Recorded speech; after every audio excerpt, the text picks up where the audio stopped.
South ఇండియాలోని అతి తక్కువ ధరలకి రత్నాలనందించే ఏకైక సంస్థ 6JVR. నమస్తే, వెల్కమ్ టు సుమన్ టీవీ.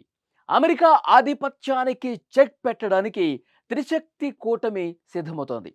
త్రిశక్తి కూటమి మరింత బలోపేతమై అమెరికా ఏదైతే చట్ట విరుద్ధంగా, ఏదైతే ఇష్టం వచ్చినట్టుగా సుంకాలు బాదుతూ పేట్రేగిపోతుందో దానికి చెక్ పెట్టేందుకు ఒక బలమైనటువంటి కూటమి సిద్ధం కావాలని ఈ మూడు దేశాలు కూడా ముందుకు వచ్చిన పరిస్థితి కనిపిస్తోంది. చైనాలోని తియాన్జిన్లో షాంఘై సహకార సదస్సు జరుగుతోంది.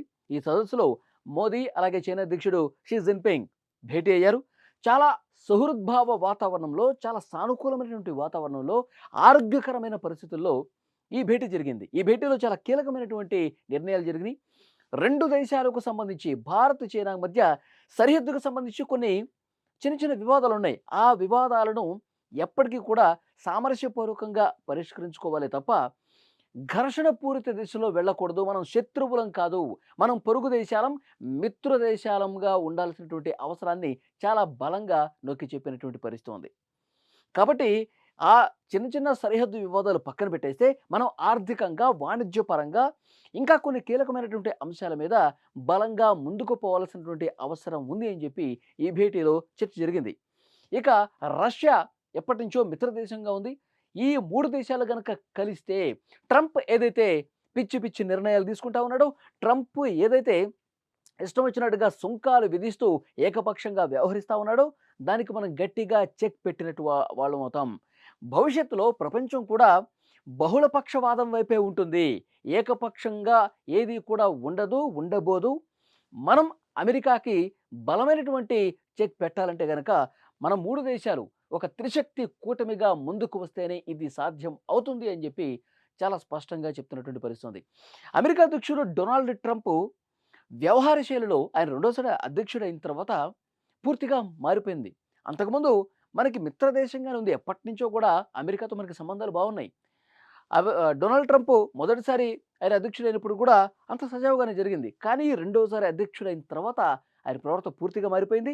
ఆయన పాకిస్తాన్కి సపోర్ట్ చేసుకుంటూ పోతా ఉన్నాడు. పాకిస్తాన్ ఆర్మీ చీఫ్ ఆసిమ్ మునీర్ని కూడా అమెరికాకు రప్పించి ఆయన భారతదేశం మీద విషం కక్కే ప్రయత్నం చేశాడు. భారత్ పాకిస్తాన్ ఈ యుద్ధాన్ని నేనే ఆపానంటూ ఆయన ప్రగల్భాలు పలికిన పరిస్థితుంది.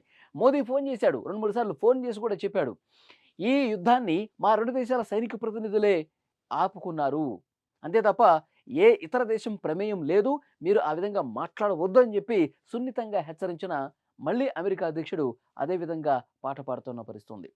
రష్యా నుంచి మనం చమురు కొంటున్న కారణంగా మనం రష్యాకి ఆ చమురుకొని వాళ్ళకి ఆదాయం సమకూరుస్తున్నాము. ఆ ఆదాయంతో వాళ్ళు యుక్రెయిన్ మీద యుద్ధం చేస్తున్నారు. ఈ యుద్ధానికి భారతే కారణమంటూ మరొక అక్కసు వెళ్ళగక్కినటువంటి పరిస్థితి ఉంది. అందుకే భారత్ డెడ్ ఎకానమీ అంటూ ఇలాంటి వ్యాఖ్యలు కూడా డొనాల్డ్ ట్రంప్ చేశాడు. సో డెఫినెట్గా భారత్ మీద విషం చిమ్ముతా ఉన్నాడు, పాకిస్తాన్ని తలకెక్కించుకుంటూ ఉన్నాడు. ఈ పద్ధతి బాగోలేదు. అందుకే డొనాల్డ్ ట్రంప్ అదనపు సుంకాలు వేసి భారత్ని ఇంకా ఇబ్బంది పెట్టాలని చూశాడు. సో డెఫినెట్గా దీనికి చెక్ పెట్టాలంటే, అమెరికా అధ్యక్షుడు డొనాల్డ్ ట్రంప్ ఇలాంటి విధానాలకు చెక్ పెట్టాలంటే ఒక బలమైనటువంటి కూటమి అవసరం ఉంది.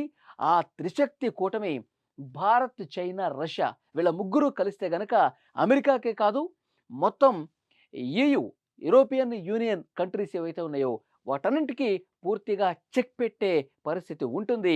దానికి చెక్ పెట్టాలంటే ఒక బలమైన కూటమి ఈ మూడు దేశాల కూటమి అని చెప్పి అందరూ నమ్ముతున్నటువంటి పరిస్థితి ఉంది. సో డెఫినెట్గా ఈ కూటమిని చూసే డొనాల్డ్ ట్రంప్ భయపడతా ఉన్నాడు. ఈ కూటమిని చూసిన తర్వాత అంటే భారత్ ఇంకా వేరే ప్రత్యామ్నాయం లేదు, ఏ విధంగానైనా తిరిగి వస్తుంది, రష్యా నుంచి చమురు కొనుగోలు ఆపేస్తుంది, నేను చెప్పినట్టుగా వింటుందని చెప్పి అమెరికా అనుకుంటుంది. కానీ భారత్కి వేరే ప్రత్యామ్నాయాలు కూడా ఉన్నాయి. భారత్ తలుచుకుంటే ఇంకా ఏదైనా చేయగలదు అని నిరూపించింది భారత్. అందుకే ఎక్కడ దిగాలు పడిపోయి మన వాణిజ్య వ్యాపారాలన్నీ కూడా ఆగిపోతున్నాయి, ట్రంప్ వేస్తున్నటువంటి సుంకాలకు భయపడిపోతుంది భారత్ అని చెప్పి ఎక్కడ అలాంటి పరిస్థితి లేదు.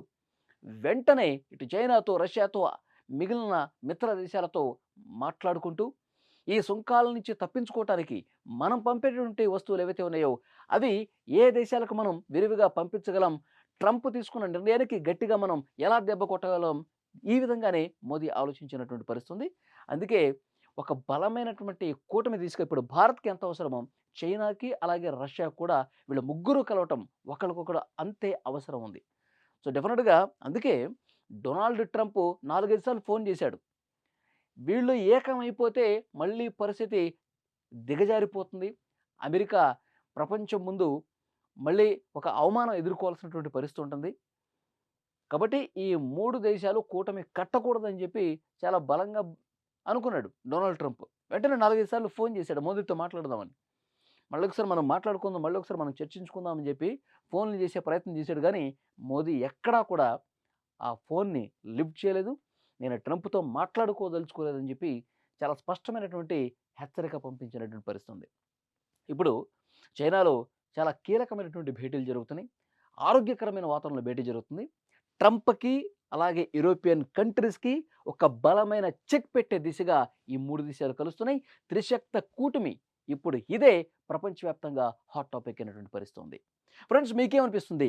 అమెరికా ఆధిపత్యానికి, యూరోపియన్ యూనియన్ ఆధిపత్యానికి బలమైన చెక్ ఈ 3 కంట్రీస్ కూటమి పెట్టే అవకాశం కనిపిస్తుందా? మీరేమనుకుంటున్నారు? కామెంట్ రూపంలో తెలియజేయండి.